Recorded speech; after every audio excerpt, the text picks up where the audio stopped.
Bueno, como acabo de decir, la conferencia de hoy continúa la explicación que dimos el otro día acerca de la Sagrada Escritura y la necesidad que tenemos de leer e interpretarla según el querer de la Iglesia. Palabra de Dios que, como prediqué en esta mañana, o cité en la predicación de esta mañana, tomando esa cita de San Jerónimo, nos sirve para conocer a Jesucristo, pues el que desconoce la Escritura desconoce a Jesucristo. Y en ese sentido fuimos viendo el otro día pues cómo en la Sagrada Escritura encontramos varios sentidos, varios significados, desde el acontecimiento histórico a una enseñanza moral, alegórica y práctica. Y en ese sentido, pues mediante la oración, el Señor que habló por medio de los profetas, ese mismo Espíritu Santo que inspiró a los autores sagrados para poner por escrito lo que en la Sagrada Escritura tenemos, también el Espíritu Santo, que es maestro de oración, es el mismo que nos habla a nosotros cada vez que tomamos un texto de la Sagrada Escritura y hacemos oración con él. Afirmábamos la inerrancia de la Sagrada Escritura como dogma de nuestra fe. La Sagrada Escritura contiene todo y solo aquello que Dios ha querido decirnos y lo contiene sin error alguno. Y sobre todo, atención a cómo hemos de leer la Sagrada Escritura, pues esta ha de leerse e interpretarse siempre en la tradición de la Iglesia. Afirmábamos, a diferencia de los protestantes, que nosotros leemos la Sagrada Escritura desde el credo. Es decir, en la confesión de nuestras verdades de fe, nosotros leemos la Sagrada Escritura y nos vemos confirmadas en ellas. Para los protestantes, por el contrario, ellos buscan la fe en la Sagrada Escritura. Es decir, y aquello que no encuentran en la Sagrada Escritura lo rechazan como contrario a la fe. Bien. Después hablamos un poquito del tema de, pues eso, los géneros literarios, cada uno de los libros que forman la Sagrada Escritura, porque son muy diferentes. No es lo mismo pues los Evangelios que el libro del Génesis, que el libro del Apocalipsis o que las cartas del apóstol San Pablo. Como no es lo mismo leer, pues eso, un artículo de un periódico, un tratado de medicina o una carta que nosotros podamos escribir a un amigo. Esos tipos de comunicación pues son distintas y por tanto es necesario también conocer esas características para poder leer con acierto, con el mayor sentido y saber lo que Dios ha querido a través del autor humano de ese libro transmitirnos. Por eso también todo el conocimiento exegético con respecto a las costumbres, a las tradiciones, a los usos de su momento, todo eso nos ayuda a comprender más y más plenamente la Sagrada Escritura. Rechazamos esa exégesis protestante que se ha introducido también en la Iglesia Católica, donde se hace un análisis de los textos de la Sagrada Escritura, pero al margen de la fe, como si fuera analizar el Quijote o cualquier otra obra clásica. No, el que se acerca a la Sagrada Escritura tiene que acercarse con la fe, ¿no? Así Santo Tomás de Aquino decía que la teología se hace de rodillas. La Sagrada Escritura también se debe leer y estudiar de rodillas, es decir, adorando el misterio de Dios nuestro Señor. Y terminábamos afirmando que no hay verdadera interpretación de la Sagrada Escritura fuera de la Iglesia. Hay esa verdad, ese axioma, extra ecclesia nulla salus, perdonad que esté así tan gangoso, que hasta me doy yo pena escuchar. Extra ecclesia nulla salus, fuera de la Iglesia no hay salvación, pues fuera de la Iglesia no hay verdadera interpretación correcta de la Sagrada Escritura. Bien, esto era un poquito recordando lo del otro día, ¿no? Y hoy queremos analizar un poquito ese principio protestante de la sola Escritura. Como bien sabéis, Lutero, en 1517, con esas tesis que proclama, afirma que solamente la fe nos salva, no hay obras, y solamente la Escritura y no la tradición de la Iglesia. Y desde ahí monta todo el edificio del protestantismo, que rompe con toda la tradición de la fe católica a lo largo de 15 siglos en la Iglesia. Lutero no viene a redescubrir nada. Lutero cambia la religión católica por una nueva secta que se llama el protestantismo. Lutero no reforma nada. Lutero lo que hace es destruir y construir una nueva religión. Dentro del proceso del protestantismo, bien sabemos también la importancia que van a tener las circunstancias históricas. Eran tiempos del emperador Carlos V, sabéis que Alemania no existía como nación unificada, eran muchos principados, incluso muchos de ellos eran obispos príncipes, y les interesaba políticamente separarse del poder del emperador, de Carlos V. Y van a apoyar económicamente al mismo Lutero y a sus tesis para separarse del gobierno de Carlos V y por tanto también del Papa. Hay una intención, lógicamente, que no es recta, ¿no? Una intención bastante retorcida, ¿no? Y interesada. El poder político, el poder económico, que apoya esa reforma porque así con una nueva religión pues tenemos esa independencia.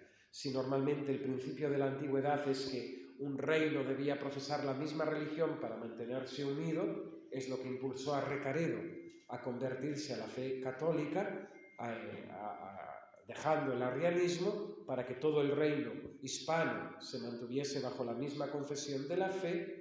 Pues esto en los siglos pasados, en la historia, era muy importante. Pero este mismo concepto es el que tienen estos príncipes alemanes junto con Lutero, que cambiada la religión, pues tenemos esa independencia política, ¿no? Y esto es importante también porque tiene mucha actualidad en nuestros días, ¿no? Se ha escrito, se ha dicho mucho, se dan conferencias, hay obras que hablan de la protestantización de la Iglesia católica. Muchos principios del protestantismo, muchos principios de Lutero han sido asumidos, bebidos como agua de mayo, por los eclesiásticos y por una gran generalidad de católicos. Hemos protestantizado nuestra religión, nuestra fe católica, y hemos adoptado pues, estos principios luteranos que lógicamente pues, tienen sus consecuencias, porque fijaos que el luteranismo termina en el ateísmo. El luteranismo, poniendo en el criterio subjetivo lo que es la verdad y lo que Dios nos dice en la Sagrada Escritura, pues lógicamente eso, cada uno en particular tiene su verdad. Y ya sabemos que si hay muchas verdades, no hay ninguna verdad. El protestantismo dará inicio a esa revolución en esa época del humanismo, del Renacimiento, que, guiada también o acompañada por la filosofía, acabará concibiendo la idea de Dios como algo subjetivo.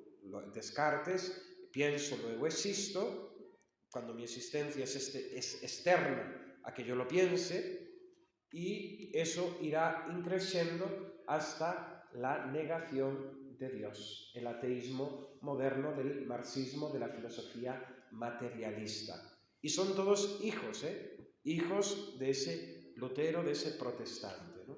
Clama al cielo, ¿no? Que durante el año 2017, en la sala de audiencias papales llamada de Pablo VI, creo, ¿no? En Roma, pues estuviese la efigie de Lutero allí junto en el estrado donde el Papa imparte las catequesis. Es lamentable, ¿no? Pero fijaos también qué confusión existe en nuestros días, que una vez cenando con un sacerdote famoso, conocido por todo su conocimiento de demonología y todas estas cosas, afirmar en aquella mesa, decirnos a Padre Carlos y a servidor que Lutero hoy podría ser perfectamente católico, ¿no? Si Lutero hoy podría ser perfectamente católico, es que los católicos ya no somos católicos, hemos cambiado nuestra fe. Hemos apostatado de la fe verdadera y nos hemos dejado llevar por estos principios, ¿no? Hay otro librito también muy interesante de Plinio Correia da Silva, este fundador de la TFP, que después dará paso también, o de ahí surgirán los heraldos del Evangelio. Y este Plinio Correia da Silva tiene un libro muy interesante, ¿no? Sin entrar a juzgar otros diversos temas de este señor, ¿no? Pero en ese pensamiento de ese libro, muy concretamente, él habla de revolución y contrarrevolución, ¿no? Y entiende, hace una teología de la historia, de la humanidad, ¿no? Y empieza con esa revolución que tiene lugar en la eternidad, cuando Satanás dice non serviam, se rebela contra Dios, y esa revolución que después tiene inicio en la historia cuando nuestros primeros padres, Adán y Eva, dicen también non serviam, rechazando el mandamiento primero de Dios de no comer de aquel árbol prohibido, ¿no? Y así va sumando, ¿no?, toda esa historia de la humanidad en esa clave de revolución y contrarrevolución, y como uno de los hitos más grandes, ¿no?, de la victoria de esa revolución satánica y diabólica va a ser el protestantismo, ¿no?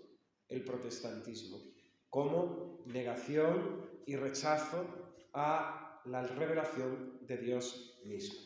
Bien, contra la Sagrada Escritura, contra solo Sagrada Escritura, como dicen los protestantes, solo Escritura, no tradición, nosotros afirmamos lo siguiente: que la misma Escritura excluye la interpretación meramente privada.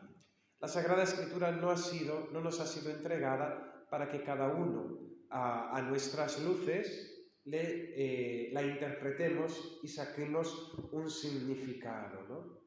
Nadie, dice el apóstol San Pedro, nadie puede interpretar por sí mismo una profecía de la Escritura, ¿no?, sino que solamente con la gracia de Dios, solamente con la asistencia del Espíritu Santo, un sacerdote, un predicador, un obispo, un cristiano puede interpretar verdaderamente la Sagrada Escritura. Si todo queda a nivel subjetivo, de que cada uno somos el criterio, el centro, el origen de la interpretación de la Sagrada Escritura, pues el resultado es que a cada uno nos va a decir cosas distintas, cosas incluso contradictorias y opuestas, ¿no? Y por eso también Lutero, él mismo, empezará ya con esa sola Escritura, arrancando aquellas páginas de la Sagrada Escritura que no le interesan, ¿no? La obediencia a Dios y a su palabra, decíamos esta mañana, tiene que ser completa, en toda la totalidad de la revelación y de su palabra, no solamente aquello que nos viene a nuestra comodidad, a nuestro gusto o a nuestro antojo. Si no hay una objetividad dentro de la Sagrada Escritura, ¿cómo conocemos el canon de las Sagradas Escrituras? Es decir, los libros que forman parte de la Biblia. Si no hay la objetividad del magisterio de la Iglesia, a quien le ha sido confiado por Jesucristo esa autoridad para confirmarnos que esto es palabra de Dios y aquello no es palabra de Dios, ¿no? Sabéis que en toda la cultura judía, como también después en el inicio del cristianismo, hay mucha literatura apócrifa. ¿Qué es la lectura apócrifa? Pues son libros escritos con mayor o menor acierto, con mejor o menor o peor intención, donde pues se van completando por curiosidad, por deseo de algo más. Hay mucha literatura apócrifa gnóstica que es muy peligrosa, tanto previa a nuestro Señor Jesucristo como a posteriores, mezclada con el platonismo y el neoplatonismo, y toda esa literatura no forma parte de la Sagrada Escritura. Hay un Evangelio de Santo Tomás, Evangelio y Hechos de Santo Tomás. Es un libro apócrifo, no forma parte de la Sagrada Escritura. Apócrifa significa que está bajo un nombre falso, ¿no? Es decir, que no es el autor verdadero, ¿no? El Evangelio, el protoevangelio de Santiago, por ejemplo, ¿no?, que narra pues cosas de la vida de la Virgen de la infancia del Señor, pues muy inocentes y que pueden ser incluso piadosas, que pueden venir de cierta tradición, pero no forman parte del canon de la Sagrada Escritura. El canon de la Sagrada Escritura es lo que la Iglesia nos define como libros revelados por Dios y que todos hemos de acoger y aceptar como revelación divina, ¿no? Junto con la tradición. Incluso en esos primeros siglos habrá ciertas comunidades, por ejemplo, que tengan libros dentro de la Escritura, las lean en las asambleas litúrgicas, pero que no forman parte del canon, ¿no? La carta de Onneto, por ejemplo, o la epístola a Bernabé, que son de aquellos primeros libros del siglo I y II que se escriben pues todavía incluso en vida de los apóstoles, pero no forman parte del canon de las Sagradas Escrituras. En definitiva, nosotros acogemos ese canon de las Sagradas Escrituras porque la Iglesia así lo ha definido y así nos lo ha entregado, ¿no? Y así nos lo ha entregado.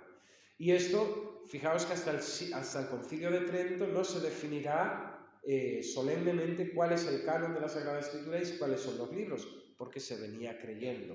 Siempre la Iglesia define un dogma cuando éste está en peligro, es, ¿cómo se dice?, combatido por algún error, por algún hereje, o cuando la necesidad de proclamarlo es para el bien de las almas, ¿no? Por ejemplo, pues la Asunción de María Santísima a los cielos, en principio no había nadie que negase ese dogma, pero el Papa Pío XII vio que era conveniente, para mayor gloria de Dios, para exaltación de la Madre de Dios y para el bien de las almas, proclamar ese dogma de la Asunción de Nuestra Señora, con todo el beneficio y con toda la teología, lógicamente, que tiene detrás, ¿no? La interpretación de la Sagrada Escritura es la interpretación de la Iglesia, es la interpretación de la Iglesia. Entonces yo no puedo leer el Evangelio y meditarlo, yo no puedo tomar un texto de Isaías y hacer oración con él, sí, pero esa interpretación va a ser una interpretación personal, no va a ser la interpretación oficial de la Iglesia. Y lógicamente ese texto que yo leo, he de leerlo en la fe de la Iglesia. Y si yo lo leo en la fe de la Iglesia, no me va a decir otra cosa que lo que la Iglesia me enseña y lo que la Iglesia me dice, ¿no? ¿Sabéis esa anécdota tan simpática de una señora, ¿no?, que tenía revelaciones? Decía que tenía revelaciones y le estaba rompiendo la cabeza al cura diciéndole: hay que hacer un Belén viviente, ¿no? Hay que poner una planta encima del confesionario. Me ha dicho el Sagrado Corazón que hay que poner una planta encima del confesionario, ¿no? Y el cura pues ya estaba el pobre harto, ¿no? Y ya por no aguantarla más, pues acabó accediendo y puso la planta encima del confesionario, ¿no? Entonces cuando llegó la señora a la iglesia, pues se puso contentísima.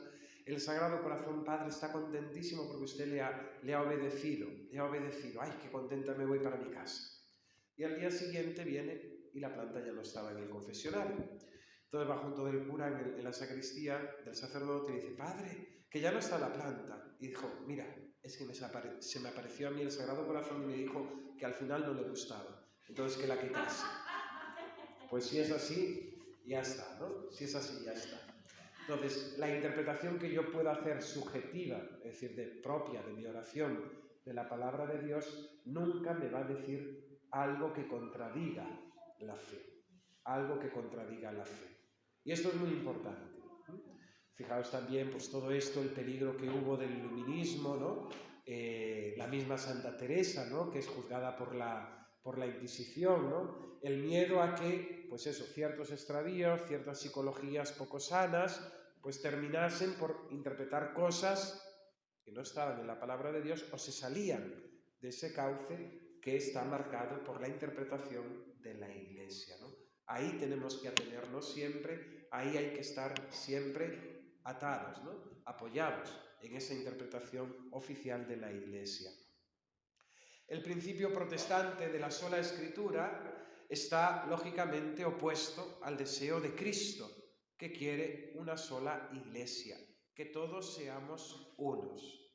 Pero claro, si cada uno puede interpretar la Sagrada Escritura de forma subjetiva y cada uno puede sacar de ella un conjunto de verdades y formar una religión distinta, pues lógicamente eso no está en el deseo de Dios y por tanto ya nos declara pues ese error. que no podemos interpretar la Sagrada Escritura al margen de la Iglesia, al margen de Jesucristo. Lo vemos en el protestantismo, ¿no? De aquel movimiento de Lutero que ha resultado cientos y cientos de sectas, ¿no? Que cada una tiene su interpretación y que ellos mismos están enfrentados porque no se ponen de acuerdo o cada uno lo quiere interpretar como quiere, ¿no?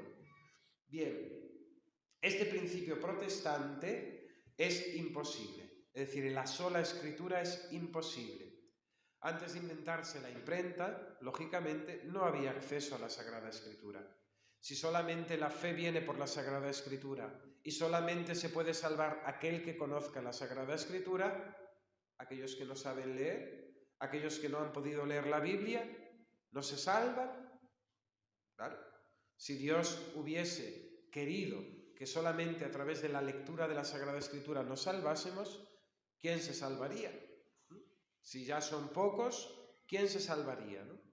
Y en ese sentido, pues todo el testimonio de los siglos, ¿no? Donde mucha gente no podía tener ni una Biblia y tampoco sabía leerla, ¿no? Pero tenía la fe católica que salva, ¿no? Y los medios que Dios ha establecido, los sacramentos, para poder salvarnos. Bien, este principio de la sola Escritura, aparte de ser imposible, aparte de que contradice la voluntad de Cristo de una sola Iglesia, aparte de que contradice también el criterio de que la Sagrada Escritura no puede interpretarse al margen del Espíritu Santo que la inspiró, es también incompleto. La Escritura y la tradición son fuentes donde está contenida la palabra de Dios, como ya hemos explicado anteriormente. No son dos fuentes separadas ni contradictorias, sino que ambas forman la misma revelación, ¿no? La misma revelación. Tradición y Sagrada Escritura. La Sagrada Escritura es lo que contenemos en la Biblia. La tradición es la fe transmitida por los apóstoles a las generaciones sucesivas y compendiada, pues eso, en la interpretación de los padres de la Iglesia, en las intervenciones del magisterio, en el vivir y en el ser, de la misma Iglesia. Lógicamente, aparte, también este criterio de la sola Escritura es inseguro. Es decir, si soy yo el que tiene que interpretar la Sagrada Escritura, ¿quién me dice que la interpreto correctamente? Lógicamente, salvo que sea un soberbio empedernido, pues tendré dudas acerca de si esto que estoy interpretando yo de la palabra de Dios es así o es una locura mía o un trastorno mío, ¿no? Entonces, en ese sentido, no hay posibilidad de interpretar la Sagrada Escritura y perdonad que sea tan repetitivo al margen del magisterio y al margen de la tradición, ¿no? Tiene que haber por necesidad una autoridad que garantice la interpretación correcta de la palabra de Dios. Y esa es el magisterio. Por eso dentro de la revelación hay como ese trípode: Sagrada Escritura, tradición y magisterio, la enseñanza del Papa, de los obispos, de la Iglesia. Y finalmente, este principio del protestantismo es contradictorio, ¿no? Porque al mismo tiempo que rechazan una autoridad, han montado un negocio con los pastores, ¿no? Entonces cada pastor monta un negocio con su religión e interpretación de la Sagrada Escritura, ¿no? Y dicen, no queremos la interpretación del Papa, no queremos la interpretación de los obispos, no queremos la interpretación de los santos y de los santos padres de la antigüedad, pero lo que nos dice el pastor no sé quién o el pastor no sé cuánto es un dogma, ¿no? Entonces es totalmente contradictorio, ¿no? Es totalmente contradictorio. Bien. Por tanto, pues en el conjunto y en la vida cristiana, en la vivencia de la fe, hay muchas diferencias entre un católico y un protestante, ¿no? Por ejemplo, ellos no reconocen la autoridad del Papa, ¿no? En un momento en que el episcopado y el papado tenían cierta corrupción, Lutero pues rechaza esa figura del Papa y la argumenta basándose en la Sagrada Escritura, de que la figura de Pedro y el poder entregado a Pedro no le corresponde a ningún sucesor, ¿no? Sino que solamente le fue dado a Pedro, ¿no? En cambio, esto está en contradicción con la tradición y la vida de la Iglesia durante 2000 años, donde los padres de la Iglesia, los obispos de la antigüedad, reconocían en el obispo de Roma al sucesor de Pedro, aquel que había sido elegido para confirmar a sus hermanos en la fe y aquel que había sido constituido como elemento de unidad para toda la Iglesia universal, ¿no? Entonces ellos no reconocen al Papa y lógicamente eso también es interesante saberlo, ¿no? Que los herejes también argumentan con la Sagrada Escritura. Recordad las tentaciones de Jesús en el desierto. Cuando Satanás se le presenta y tienta al Señor, ¿con qué le tienta? Citándole la Sagrada Escritura.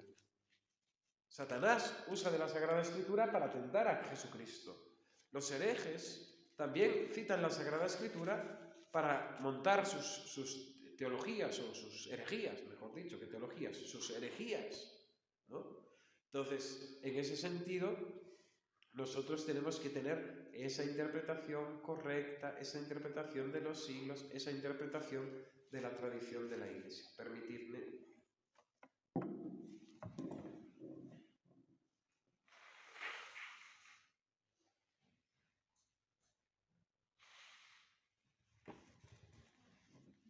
Otra de las verdades que rechaza el protestantismo por su interpretación falsa de la Sagrada Escritura es el sacerdocio cristiano.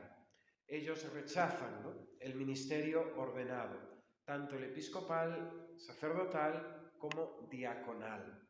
En las iglesias protestantes ellos tienen pastores y ya vemos que es bastante contradictorio.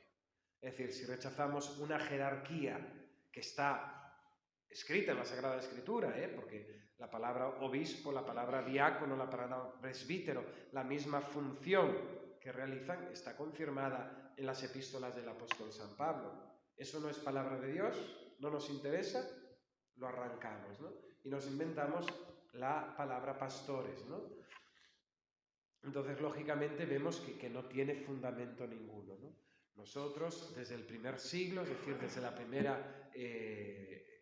primera comunidad cristiana, los mismos apóstoles eligen a los 7 varones para ordenar los diáconos, los mismos apóstoles, allí donde predican el Evangelio, dejan sucesores suyos en el episcopado y colaboradores suyos en el presbiterado, en el sacerdocio, y esto durante 2000 años, de forma ininterrumpida, ¿no?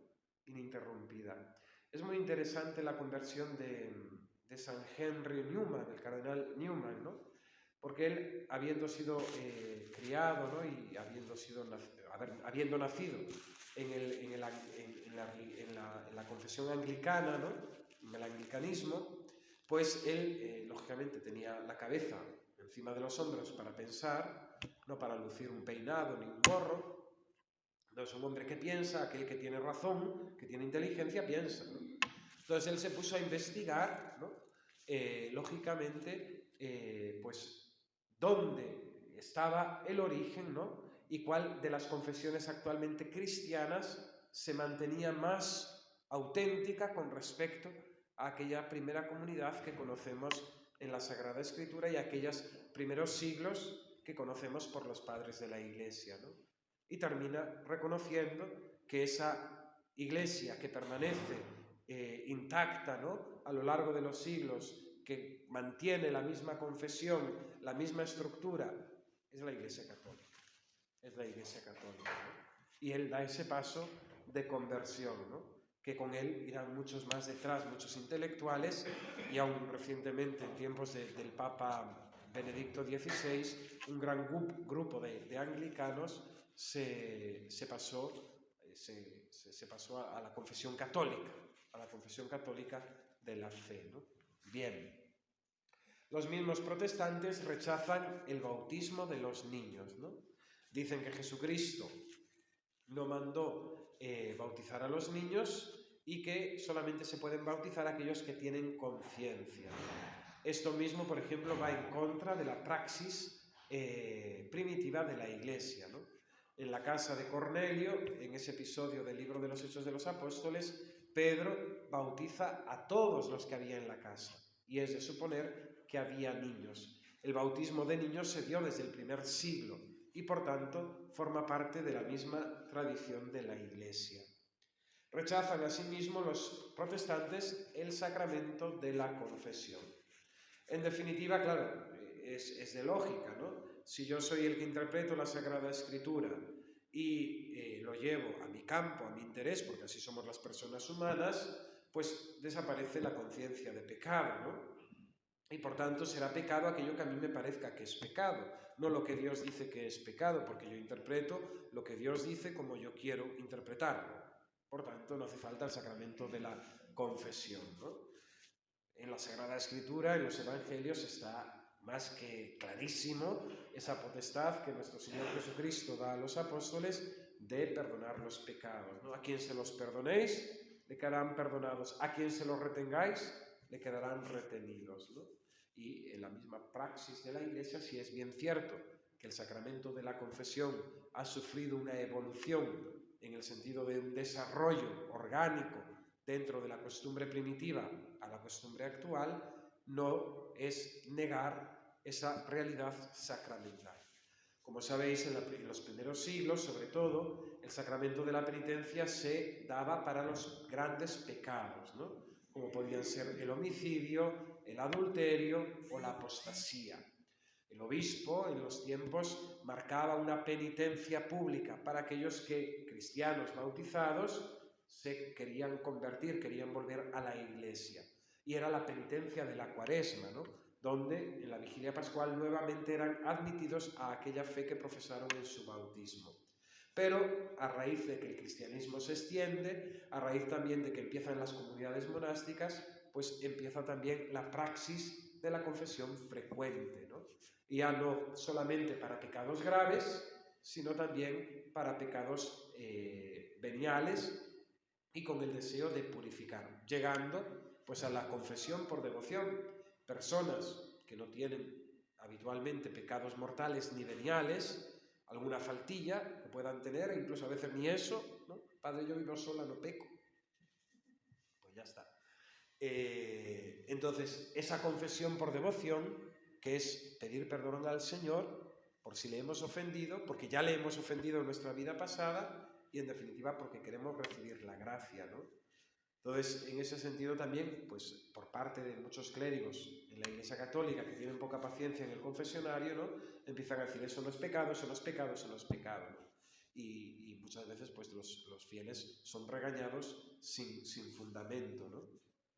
Lógicamente, pues también hay personas que no tienen conciencia de pecado o que confiesan mal, pero hay personas, pues eso, que Dios las ha librado de pecados mortales y pueden acudir al sacramento de la confesión, ¿no? Porque cada vez que se da esa absolución, reciben más gracia, ¿no? Reciben más gracia.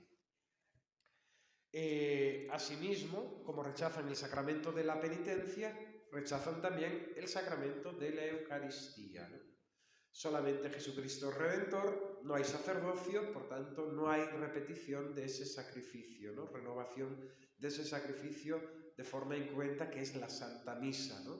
Argumentan como todo eso ha sido buscando, ¿no? Los beneficios económicos de los estipendios de las misas por parte del clero corrompido, etcétera, etcétera, ¿no? Pero no entienden la teología sacramental y rechazan el sacramento de la Eucaristía, ¿no? Cuando está clarísimo también por la institución de nuestro Señor en la última cena de este sacramento que le manda a los apóstoles repetirlo, ¿no? Repetirlo cotidianamente, ¿no?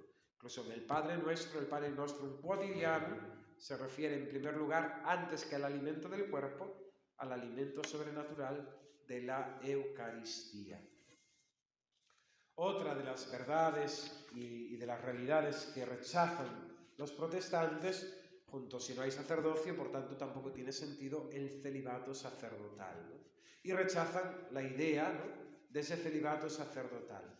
Y pues esto está muy en la actualidad, ¿no? Es muy actual en nuestros tiempos, ¿no? Donde continuamente los enemigos de la Iglesia, aquellos que hacen profesión de sinodalidad, están, ¿no?, queriendo pues destruir ya lo poco que queda del edificio, ¿no?, de la iglesia, ¿no? Y quieren cargarse el celibato sacerdotal, ¿no?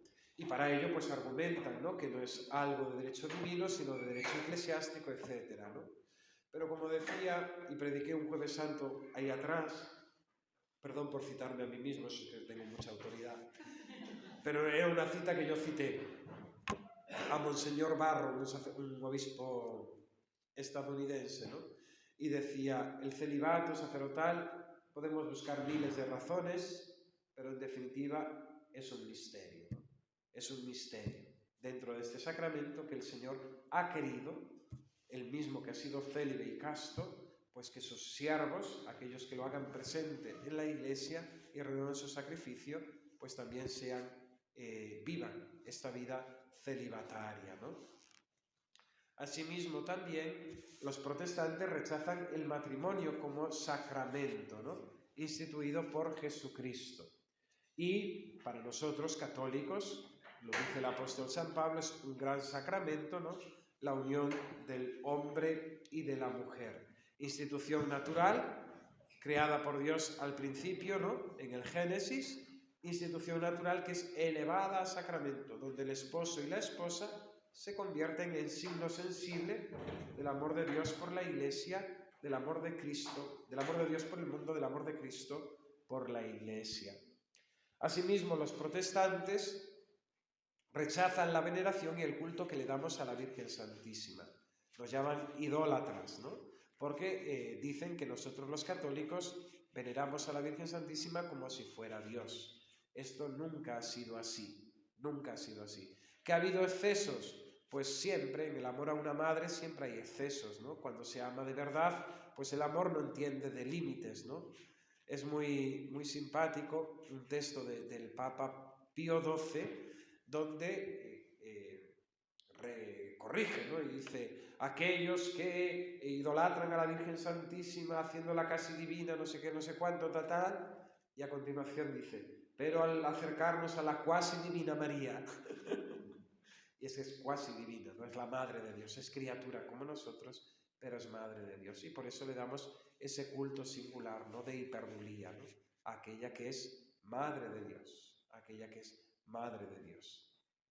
Los protestantes rechazan la virginidad, muchos de ellos, ¿no?, rechazan la virginidad de María, porque interpretan literalmente aquello de que tu madre y tus hermanos están aquí, ¿no?, que no hace falta tener muchas luces para comprender que la palabra hermanos en el lenguaje hebreo significa los familiares y allegados parientes, ¿no? Pero como interpretan como quieren la Sagrada Escritura y según su conveniencia, les interesa en definitiva que la Virgen no sea virgen porque así pues tienen que luchar ellos menos contra sus pecados y sus pasiones. Se resume todo esto en esta práctica, vamos. Y asimismo rechazan la veneración de los santos, ¿no?, porque acusan igualmente a los católicos de adorar, ¿no?, de adorar a los santos y ponerlos en lugar de Dios, ¿no? Los santos para nosotros son modelos e intercesores ante Dios, ante Dios. Dios es tan grande, Dios es tan superior a nosotros, que nosotros nos valemos de aquellos que son amigos de Dios para que el Rey, el Señor de todas las cosas, nos conceda sus favores, ¿no? Bases para el culto a los santos hay muchísimas en toda la Sagrada Escritura, ¿no? Y el mismo Jesús nos dice, ¿no?, en el Evangelio, ¿no?, ganaos amigos con el dinero injusto para que os reciban en las moradas eternas, ¿no? Que yo lo aplico siempre, ¿no?, al tema de no solamente de la práctica de la caridad para con los pobres, sino también al culto de los santos, ¿no? Es decir, cada vez que nosotros le ofrendamos a un santo un ramo de flores, una misa, un novenario, que hacemos una peregrinación a su santuario, en definitiva es ganarnos su amistad para que ellos intercedan por nosotros, ¿no? Pero en definitiva es que no se entienden, no comprenden pues todo este edificio, ¿no?, y esta estructura de la economía, ¿no?, de la salvación, de la economía de la salvación. Rechazan asimismo el purgatorio y el sufragio por los difuntos, ¿no? Y por tanto, para los luteranos, ya digo que en este sentido, como hay tantas sectas y hay tantas interpretaciones como sectas hay, pues lógicamente cada uno tiene sus matices, pero en general Lutero dice, si estás salvado, si estás en el número de los predestinados, te salvarás, seas santo o seas pecador. Y si estás en el número de los condenados, sea santo o sea pecador, te condenarás. Lógicamente, la antropología y la soteriología que presenta el protestantismo es para tirarse en un puente, Para tirarse en un puente, claro, es que no tiene sentido. Es decir, si yo no puedo hacer nada para cooperar en mi salvación, simplemente porque Dios en su arbitrio ha decidido que yo me salve o yo me condene, pues lógicamente es para desesperarse. Si lo llevamos a la última consecuencia, ¿no? Es decir, no sé si me voy a salvar y no puedo hacer nada para salvarme, ¿no? Eso es tremendo, ¿no? Eso es tremendo, ¿no? Y asimismo, pues también es un dato importante, ¿no? Como el nivel de suicidio en todas las naciones protestantes es mucho más alto que en las zonas católicas. Asimismo, también los protestantes, interpretando la Sagrada Escritura como quieren, rechazan el culto a las imágenes, ¿no? Siendo esta pues una tradición de la Iglesia ya en el Antiguo Testamento, que sin tener representación de Dios, tenían el templo de Dios, la tienda del encuentro y ciertos elementos santos, como el bastón de Moisés, el arca de la alianza, o la misma veneración que daban al texto escriturístico. Bien. Por tanto, como conclusión, si queremos leer la Sagrada Escritura, tenemos que leer la Sagrada Escritura para conocer más a Cristo y amarle más, pero tenemos que leerla siempre en la fe de la Iglesia. Y si alguna duda tenemos, hemos de preguntar a los doctores de la Iglesia, que para eso los tienen. Algo así se decía, ¿no? Jesús.